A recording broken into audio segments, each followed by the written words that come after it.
This was a fun interview. Far Side Radio. This fellow reached out to me after the Malibu thing. He was interested in that. We had a really nice conversation. He was a real nice guy. YouTube video. The search for unimpeded input. Unimpeded input, that's an Ingo Swann term.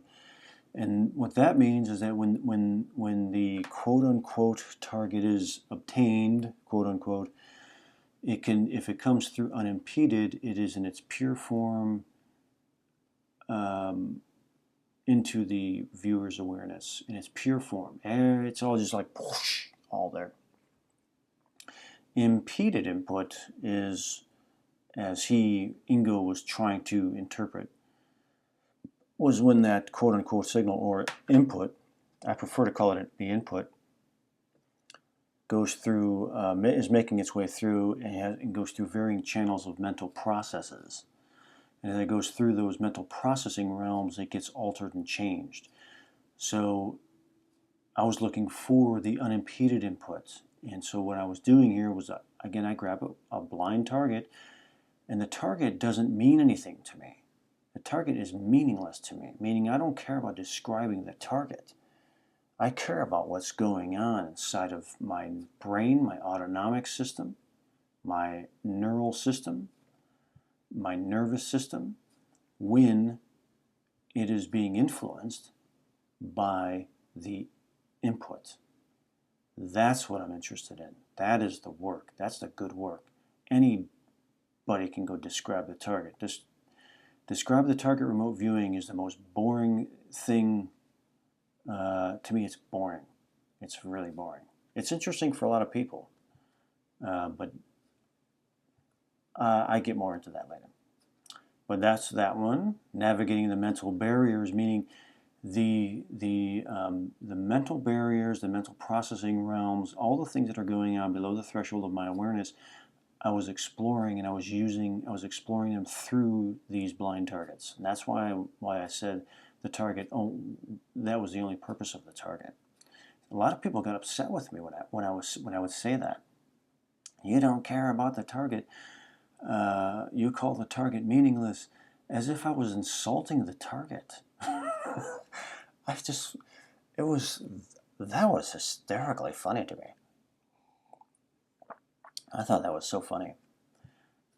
Making the invisible visible.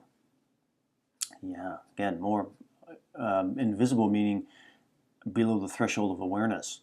Below the threshold of awareness is where they are invisible. When they come above the threshold of awareness is where they become visible. Or we are translating them into what we can interpret as visual. This was a target that was given to me by someone who was in my Awesome Remote Viewers Meetup group. She asked if I would work a blind target, and I rarely ever do, but I said I would. Very interesting session. It was the White House. That was an interesting session. She had her reasons for why she gave me that target. She would not tell me what they were. That was funny. Unimpeded oh, this was good. Yeah, this is all good stuff. Unimpeded input versus random thought.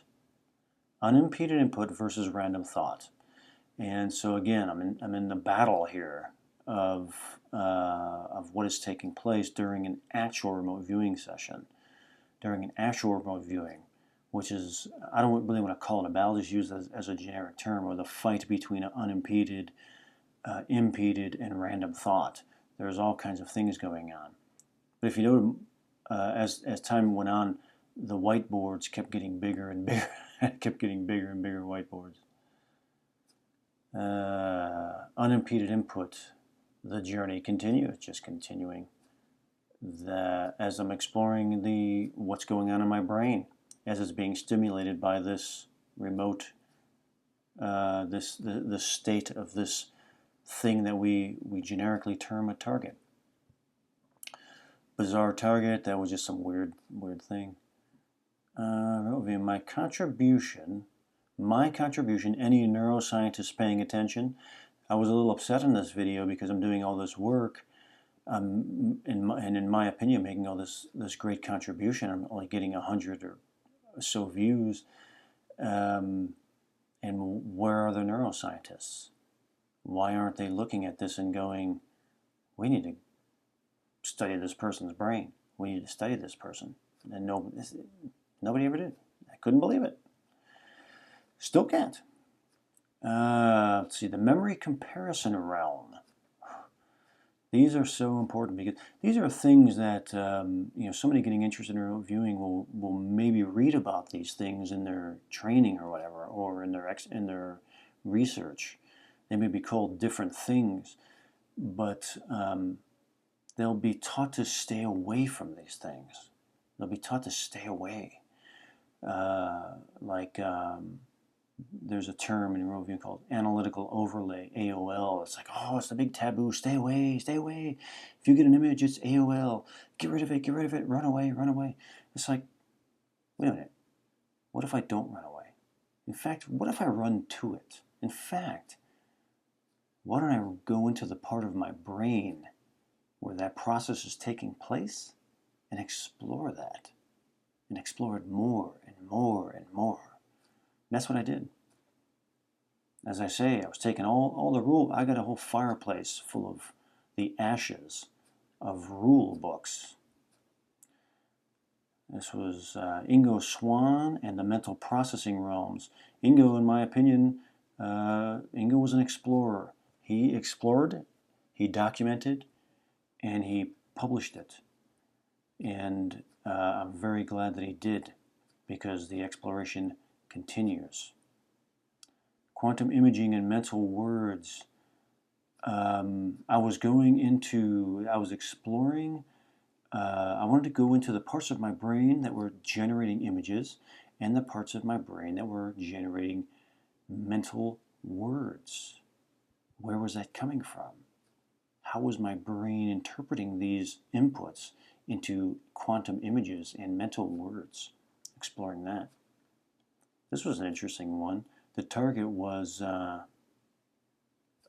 Big Sur, and I was getting this earthquake thing. But the target wasn't an earthquake. It was just Big Sur. And I think there was a quake like the next day or something like that. That was kind of cool. Shape form recognition. An exploratory session here where I'm exploring. This was an Ingo. I got this from Ingo Swann as an Ingo Swann term. Shape form recognition is the picture drawings, the shapes, the formings, our nervous system putting shape to perceptions. And so I was exploring that more. Quantum basic imaging, shapeform recognition continued, more exploration on that. Ingo Swann's ESP Core Creative Editions, I was paying homage to his book, and also I was exploring creative additions, which is another mental process where the signal, the quote-unquote signal, the quote-unquote input, having been acquired, is now moving through mental processes in my brain. One of the processes being creative additions, where certain things get added onto the quote-unquote signal or the quote-unquote input. Oh, the battle here. Explorer versus data miner. What is the purpose? Oh, I was on my soapbox with my battle axe here for me, which was the battle between the explorer and the data miner, meaning that myself, I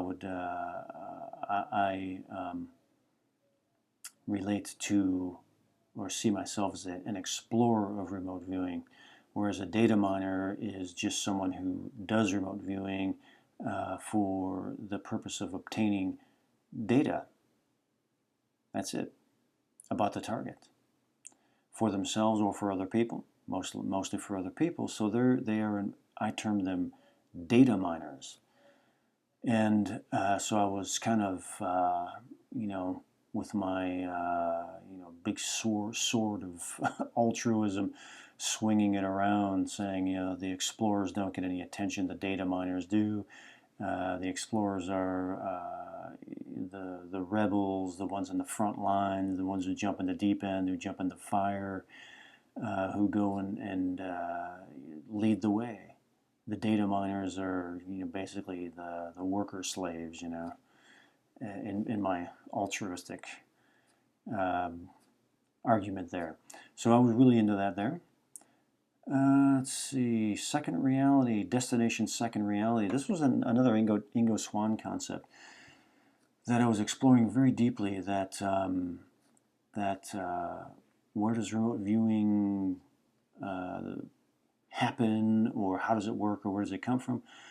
Well, this notion was that there was a second reality going on, and that somehow, some way, we are able to penetrate that, interact with it, and that these quote-unquote targets that we're given to, they exist in that second reality, and we have the somehow, some way, somewhere, the ability to access that second reality and describe that. And so I really like that concept, and I was deeply exploring that here. Touching the second reality, it was very inspiring. These are all things that inspired me, and I turned my inspiration into work. And I videotape it, because you never know when you're going to catch the magic. You never know when you're going to catch that lightning in a bottle. That's why I was videotaping everything, because it's one thing to tell the big fish story. It's another thing to have it captured on video, and it's like, wow, now I really get it. Now I know you're not full of crap.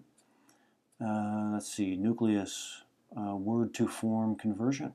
Nucleus meaning that's another Ingo Swann concept, that in the brain there's a psychic nucleus, where we are close to that quote-unquote second reality, and we are interacting with it. Word to form conversion was my exploration as to where in my brain, close to that second reality, my brain was able to convert things into word and form. And so I was exploring that, deep exploration. Look at that, 247 views. Nobody cares. But like I say, 20, 30 years from now is where my work will be recognized for and given its appropriate respect, in my opinion. Remote viewing, immersion, second reality. Again, talking immersion sessions. I want to immerse myself into that second reality. I want to pop over there and stay there for a while. I still do. Immersion, the experience. Again, I'm battling a lot of these limiting ideas that I was taught by quote-unquote remote viewing teachers. And I was taking all that and I was throwing it in the fire, and I was laughing at the ashes. Because I was told that remote viewing is not an experience, and I was taking that and wanting to grab that teacher by the neck and shake his little skinny neck and say, you're wrong, and you're teaching people wrong. You're teaching people your own limiting beliefs, and you shouldn't teach anymore. So that's where I was exploring there. Remote viewing, interpretation. Interpenetration, delicate by nature. I was exploring here how delicate it was to be at the threshold of my awareness and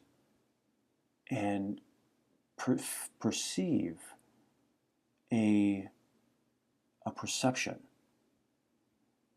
as it is making its way to the threshold of my awareness, and how delicate that is, that it could be destroyed, altered, delve deep back down, and be completely lost again.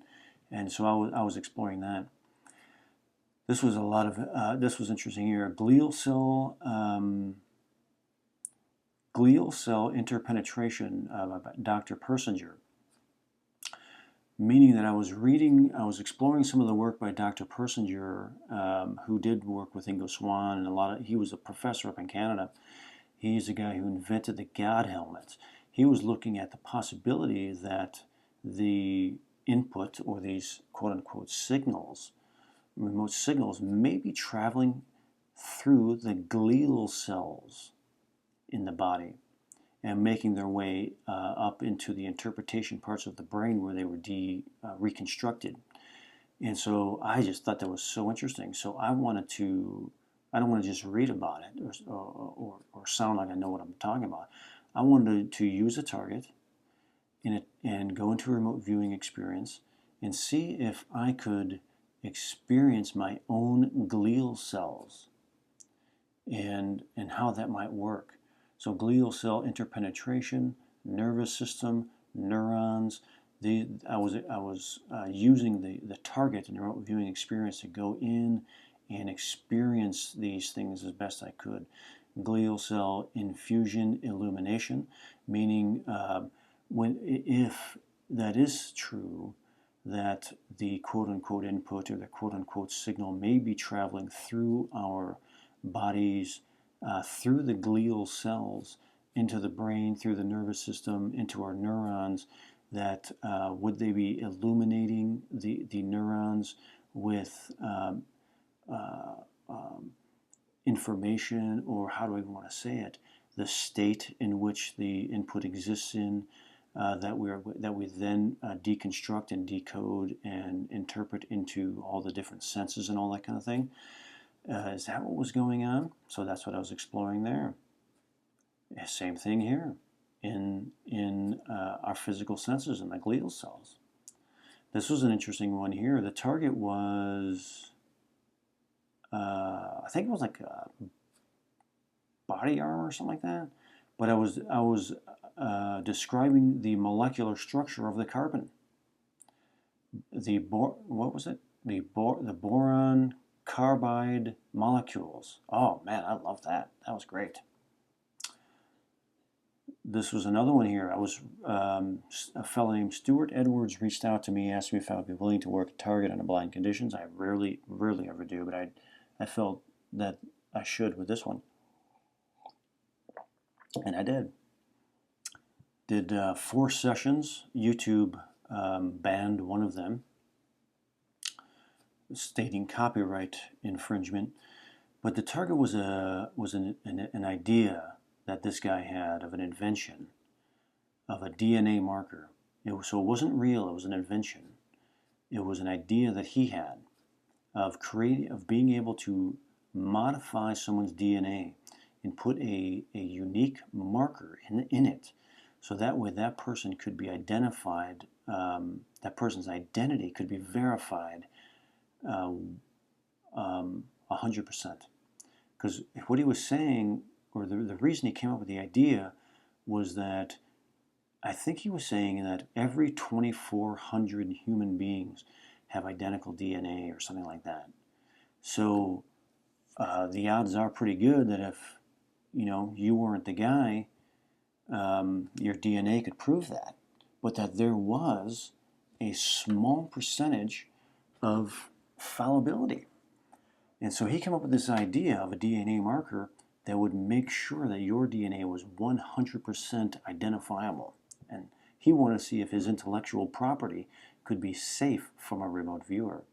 So what he did was he set up the target for his DNA marker that idea, and then he set up a distractor target. I didn't know any of this. All I knew, he gave me a target reference number, and that's it. He set up a distractor target so that and he still would not tell me how he did it, but if I had hit the target, it would trigger a distractor target, and I would the tasking was that if the target was hit, this distractor target would be triggered, and the viewer would then begin experiencing this distractor target. Fascinating. So here it was, target versus distractor. In this session, I hit the target. I'm on the DNA, and as I'm hitting the DNA, I'm suddenly getting this music thing, and I'm making musical sounds, and I'm in all this music. The distractor target was this concert here, and I was in it for a few minutes, and that's not it. And I got back to describing the actual target. He wanted to see if that was possible, and it is possible. So I captured on video not only that I was able to perceive the idea of his intellectual property and describe it, but I also captured on video that a distractor target was also embedded into the tasking.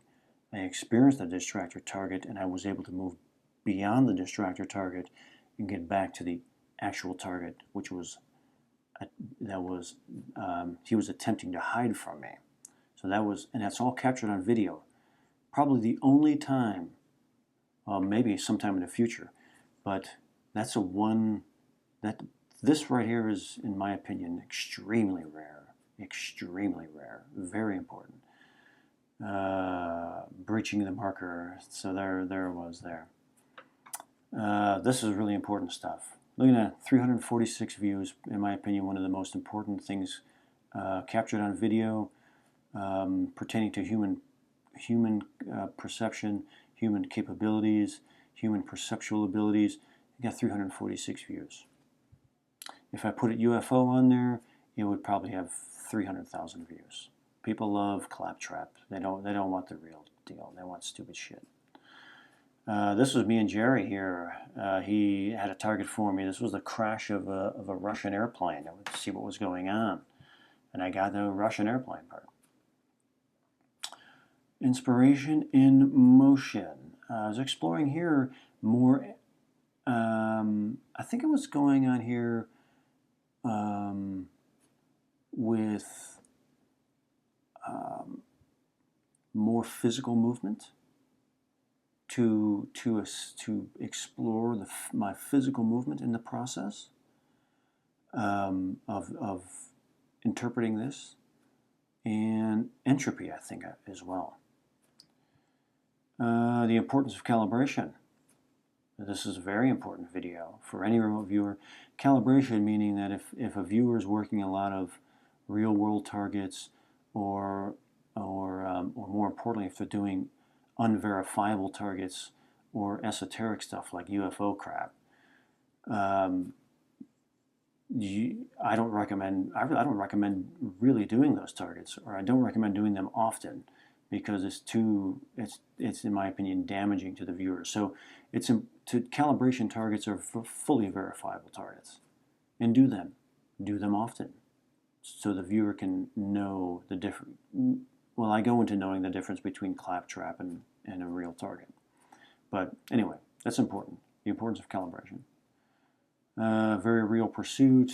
Marking a target, putting some philosophy in there. Cell illumination. Again, I'm in this glial cell idea that if it is illuminating, then what is the state of the input? Is it some radioactive state? Is it a photonic state? What state does it exist in? If there's an illumination factor. The struggle within. Oh man, just the battle, the constant battle, the constant work, the obsession, and I just kind of venting my whatever. Threshold. The importance of the threshold of awareness, and my exploration of it, and then I was having to deal with feedback from people trying to tell me that there was no threshold of awareness, that the threshold of awareness was a mental construct, it didn't exist, and that if I could just believe that it didn't exist, then I wouldn't have a threshold. So I had to tell those claptrap morons that if they were right, then I will give them 50 blind remote viewing targets, and if there is no threshold of awareness, then they should be able to describe all 50 of those targets with 100% accuracy. I challenged them with that, and they shut up. The passion, the struggle within, right here. What are you looking at? I think it's kind of funny. Down the rabbit hole, yeah, the exploration here. We access other dimensions. These are all just examples of me in the process, in other dimensions. Remote viewing, it is not a state of mental process. It is not a state of mental process, meaning that the state that the input exists in is not a mental state. Our mental processes translate it. And that's where I was at in that. Here, I got the bigger board. Like I say, the boards kept getting bigger. Perceptual. This was something that I came up with. Perceptual expressionism or abstract perceptualism. I was putting a name to it there. My new art form. I was putting it into that we're dealing with the parts of our being that where art and inspiration come from. Being pulled towards something. This is where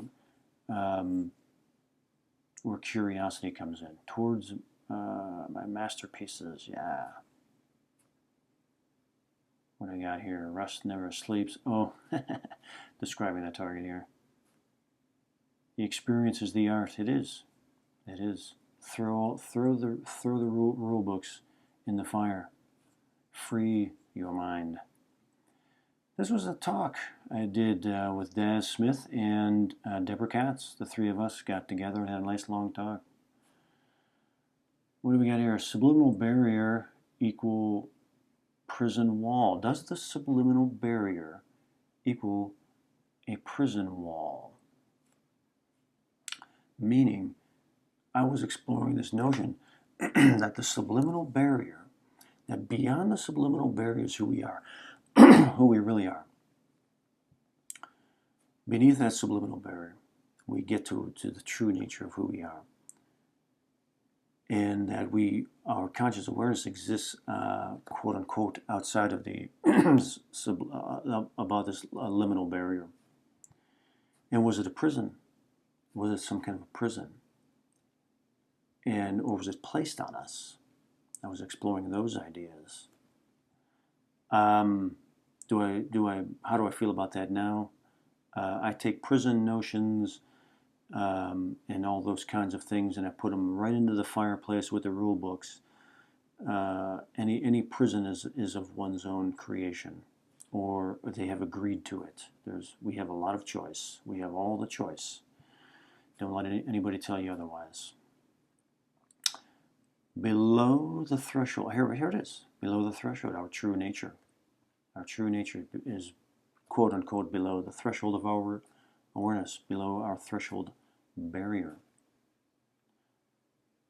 What is the purpose of any of this? My obsession. I'm obsessed here. Access point. Access points, not practice targets. Here again, I'm on my soapbox. That these aren't practice targets. These are used as access points, and I was arguing those points with people who were trying to who had their own opinions about what these quote unquote targets were and were not. And to me, they were access points, nothing more, nothing less. The nature of the second reality, more exploration here. This one was pretty funny. I was putting it to the test. Remote viewing massive UFO, 100% proof, must see, 2,000 plus views, 200s views, because I put UFO in the title, and that's what I was experimenting with. Plus, I was also experimenting with psilocybin mushrooms when I did this session. So in that session, I am a little bit under the influence. Let's see, what do we got here? Working another target. Subliminal barrier. Oh, here, this is interesting. Subliminal barrier, a mechanism of fear. Meaning, as I'm using the target, I'm exploring the subliminal barrier, and I'm wondering what is the purpose of it. What is the purpose of the subliminal barrier? because I reject the notion that there's some big baddie up there who placed it on us like some kind of chain around our necks. I don't subscribe to that. Other people do. Many remote viewers do. They can go and live in their own fantasy worlds as much as they want to. I'm not interested in that. What I want to explore is why would we have one? Why would we create one? Why would we maintain one? And is it possibly something that we developed as a survival mechanism that was based on our own fears? So our fears, meaning when our survival mechanisms get triggered, we experience something called fear. And so I was exploring the subliminal barrier as a possible survival mechanism that we developed. I remember what's going on there. What is happening to me? Part 2. As I'm going through my process. Oh yeah, this was good. Input residue, a state of radiation. Entering the processing realm. As I'm exploring, what state does the input exist? Is it a state of radiation? What state does it exist in? I'm constantly, forever exploring that. In search of residual input residue within a mental process, meaning that when the quote-unquote input is obtained, and in my point of view, it is the acquisition is in our brain stem. As it comes through and it is moving through, if it moves through the glial cells, if it's moving through in a state of radiation at the speed of light or beyond, is there residue? And are we describing the residue of that input as it has flashed through our system? And that's what we are experiencing and describing. Again, very important stuff. 200 views in 5 years. Unfrickin' believable.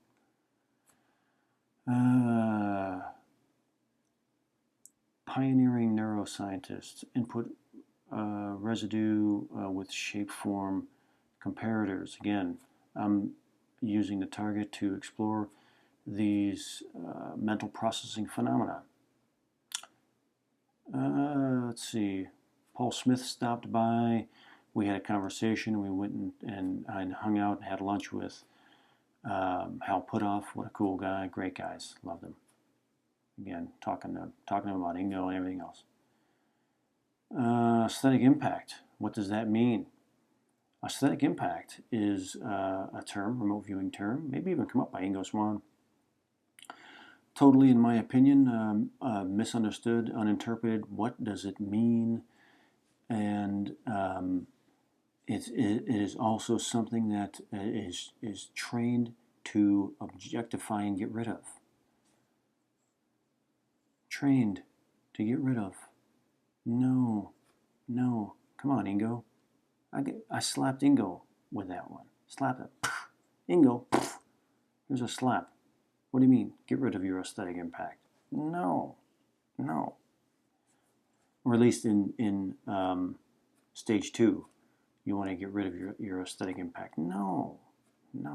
I don't want to get rid of it. I want to go into it deep, explore it, go into the center of it, and explore it completely. What an aesthetic impact is. Come on, man, as Joe Biden would say.